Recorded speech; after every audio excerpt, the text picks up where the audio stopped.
Media మిత్రులకు నమస్కారములు. ఈరోజు ప్రొద్దుటూరు ప్రెస్ క్లబ్లో క్రైస్తవ సమస్యలపైన మాట్లాడడానికి కడప జిల్లా ఇండిపెండెంట్ పాస్టర్ల అధ్యక్షుడు రెవరెండ్ మల్యం విజయభాస్కర్ అయినటువంటి నేను తెలియజేస్తా ఉన్నాను. రాష్ట్రంలో క్రైస్తవులపైన అనేకమైన దాడులు జరుగుతున్నాయి. ఈరోజు క్రిస్టియన్లకు ఒక అభయాన్ని, ఒక ధైర్యాన్ని ఇచ్చేదానికి వైఎస్ షర్మిలారెడ్డి గారు ఈ మధ్య క్రైస్తవులపైన జరుగుతున్నటువంటి దాడి విషయంలో వారు ముందుండి వారు బస్ యాత్రలో తెలియజేస్తూ ఉన్నారు. మణిపూర్ ఘటనలో అంత దారుణమైనటువంటి పరిస్థితులు జరిగినప్పుడు ఆంధ్రప్రదేశ్లో ఉన్నటువంటి ముఖ్యమంత్రి వైఎస్ జగన్మోహన్ రెడ్డి గారు కానీ, తెలుగుదేశం పార్టీ అధ్యక్షునటువంటి చంద్రబాబు నాయుడు గారు కానీ వీళ్ళు ఎవరు ఖండించినటువంటి పాపాన పోలేదు. అలాగే పవన్ కళ్యాణ్ గారు కూడా. ఇంత దారుణమైనటువంటి సంఘటనలు జరుగుతూ ఉన్నాయి. అదే తమిళనాడులో, కర్ణాటకలో ఈ విషయమై అనేక రాష్ట్రాల్లో ఖండించారు, నిరసన తెలిపారు, ర్యాలీలు జరిపారు. కానీ ఆంధ్రప్రదేశ్లో మాత్రము దేశాన్ని పరిపాలిస్తున్న ఈ పాలకులు ఏ విధమైనటువంటి క్రైస్తవులకు జరుగుతున్నటువంటి దాడుల విషయం కానీ, చర్చిలపైన జరుగుతున్న దాడుల విషయం కానీ ఖండించినటువంటి పరిస్థితి లేదు. అందులో ఈ విషయంలో వైఎస్ షర్మిలారెడ్డి గారు కాంగ్రెస్ పార్టీ పిసిసి అధ్యక్షురాలుగా వచ్చినప్పటి నుండి క్రైస్తవ సమస్యలు ఏమైతే ఉన్నాయో అవన్నిటిని గురించి కూడా మన యొక్క వాయిస్ను వినిపించాలి అని చెప్పి ఉద్దేశంతో పార్లమెంటు అభ్యర్థిగా కడప జిల్లా నుండి వారు పోటీ చేయడానికి సిద్ధపడ్డారు. ఈరోజు క్రైస్తవుల పక్షాన వారు ముందున్నారు. మేము కూడా వారి యొక్క మాటలు విని వారు చెప్పే అభయాన్ని బట్టి, ధైర్యాన్ని బట్టి ఈరోజు క్రైస్తవ పాస్టర్లమైనటువంటి మేమందరం కూడా ఈ విషయంలో ముందుకు రావడం జరిగింది. ఈరోజు మాకు సంతోషం అనిపిస్తూ ఉంది. ఎందుకంటే క్రైస్తవుల పక్షాన డాక్టర్ వైఎస్ రాజశేఖర రెడ్డి గారు ఉన్నప్పుడు వారి ఆయంలో ఎన్నో సంక్షేమ పథకాలు క్రైస్తవులకు అందించినటువంటి పరిస్థితి. వారి కుటుంబము క్రైస్తవులకు ఎన్నో మేలు జరిగినటువంటి కుటుంబం.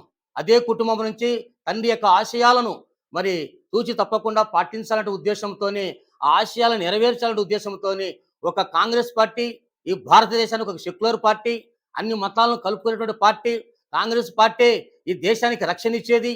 క్రైస్తవులకు, హిందువులకు, దళితులకు, బీసీలకు అన్ని వర్గాల వారికి సమన్యాయం చేసే పార్టీ ఏదైనా ఉందంటే అది కాంగ్రెస్ పార్టీ. అటువంటి కాంగ్రెస్ పార్టీలో తిరిగి వారు కాంగ్రెస్ పార్టీ చేరడం జరిగింది. ఈరోజు క్రిస్టియానిటీ పైన తండ్రి ఏదైతే ఆయన ఆశయాలు క్రైస్తవులకు చేసేట మేలు గురించి జరిగించాడో అవే నేను కూడా అందిస్తానని ఈరోజు క్రైస్తవుల పక్షాన ప్రతి ప్రాంతంలో బస్సు యాత్రలో క్రైస్తవులకు తెలియజేస్తున్నటువంటి ఒక అభయం. షర్మిలారెడ్డి గారిని మేము అభినందిస్తున్నాం. మేమందరం కూడా ఈరోజు క్రైస్తవులము సంతోషపడుతున్నాం. చూడండి, ఈరోజు భారతదేశంలో నరేంద్ర మోదీ గారి యొక్క పాలనలో క్రైస్తవులకు రక్షణ లేదు, దళితులకు రక్షణ లేదు. అనేక చర్చిలు మోదీ హయాంలో కూల్చబడుతున్నాయి, కాల్చబడుతున్నాయి. ప్రతి ప్రాంతంలో కూడా క్రైస్తవ పాస్టర్లు దాడులు చేసి కొడుతున్నారు. వారు బట్టలు తెంచుతున్నారు, వారు బైబిల్ లాగి బైబిల్ కూడా కాల్చివేస్తూ ఉన్నారు. మన జరిగినటువంటి మణిపూర్లో అయితే ఇంటర్నెట్ ఆఫ్ చేసి మహిళల పైన అత్యాచారాలు చేసి చిత్రహింసకు గురి చేసి చాలా హింస పెట్టి చంపేశారు. ఈరోజు భారతదేశంలో కాకుండా ఆంధ్రప్రదేశ్లో కూడా ఎన్నో దాడులు జరుగుతూ ఉన్నాయి. మేము చూస్తూ ఉన్నాం. ఈరోజు సోషల్ మీడియాలో ఏమి, అనేక వాట్సాప్లలో ఏమో చూస్తూ ఉన్నాం. క్రైస్తవుల పైన దాడులు జరుగుతూ ఉన్నాయి. ఈ ప్రభుత్వం ఏం చేస్తుంది? ఒక ఖండన హోమ్ మినిస్టర్ కానీ క్రైస్తవుల పక్షాన మేము ఉన్నామని కూడా తెలియజేయనటువంటి పరిస్థితి. తెలంగాణలో కేసీఆర్ గారు అయితే వారి ఆయనలో మేము చెప్పారు, మేము క్రైస్తవులకు రక్షణగా ఉంటాము అన్నారు. అలాగే కర్ణాటకలో కూడా క్రైస్తవులకు ఎన్నో ఇబ్బంది జరిగితే అక్కడ మతతత్వ చట్టం తెస్తే దాని విషయంలో క్రైస్తవులంతా ఏకమై, అక్కడ మైనార్టీలంతా ఏకమై అక్కడున్న ప్రభుత్వాన్ని ఓడించడం జరిగింది.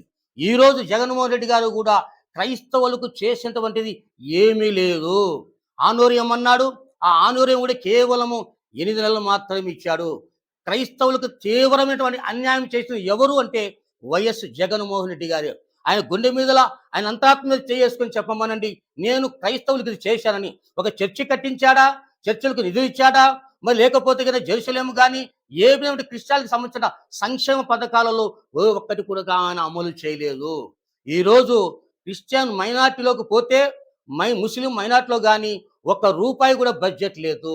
కేవలం అరకొర బడ్జెట్ ఇచ్చి క్రైస్తవులను మరి చాలా ఇబ్బందులకు గురి చేసిన పరిస్థితి. కాబట్టి మేము ఒకటే చెప్తున్నాం.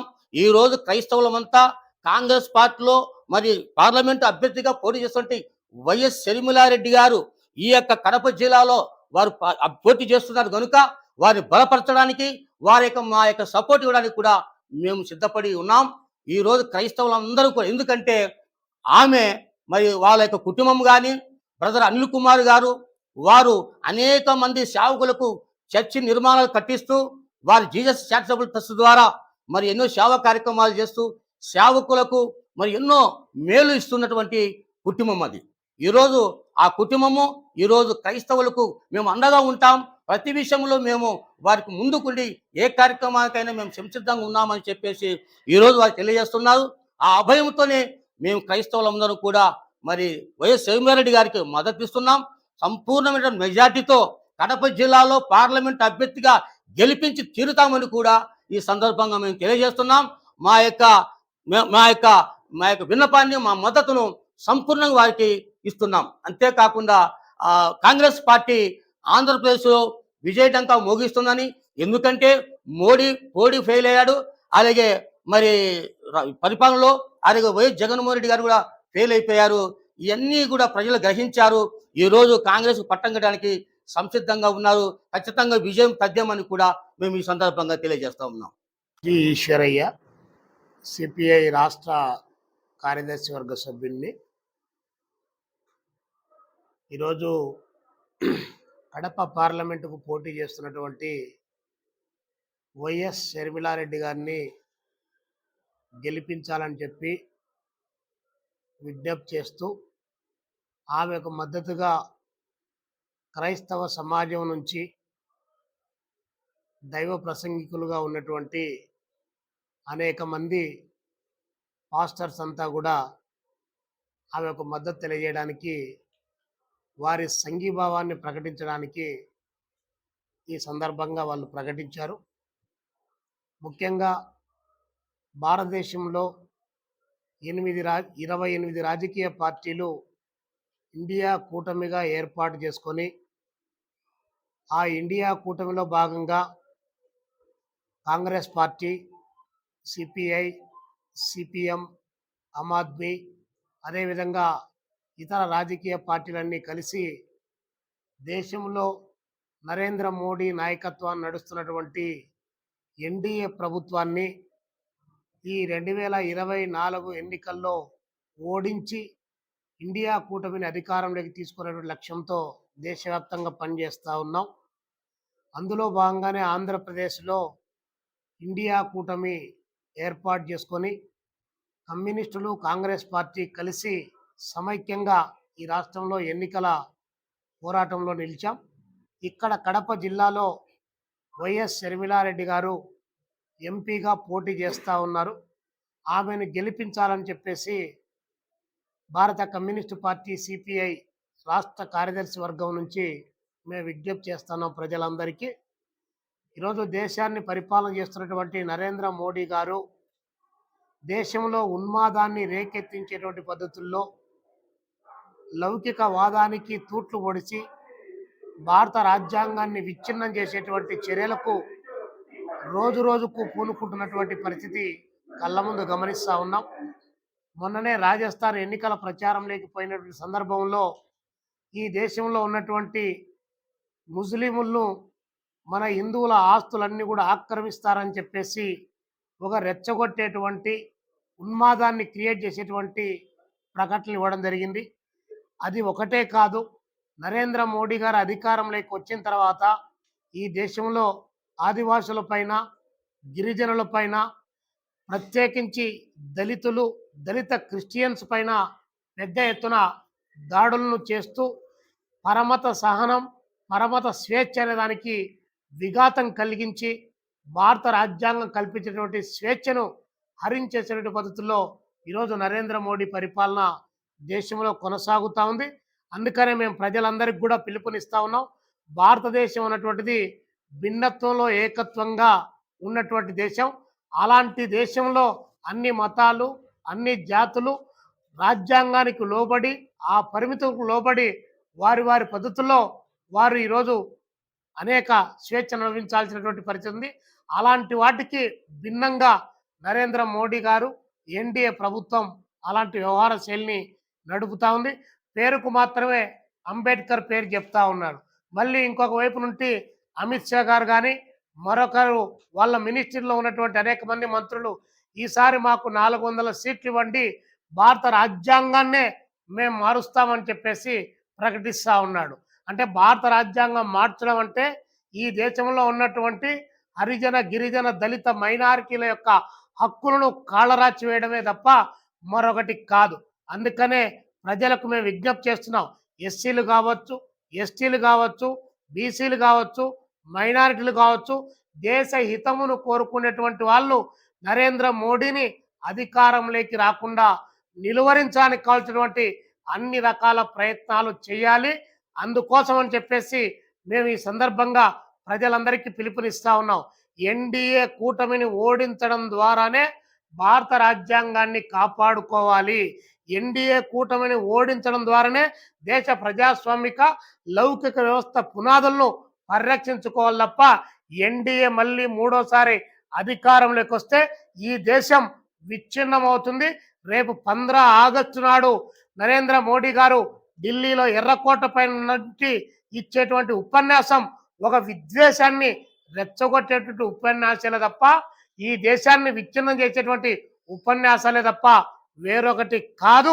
అందుకే జాగ్రత్తగా వ్యవహరించమని చెప్పేసి మేము కోరుతా ఉన్నాం.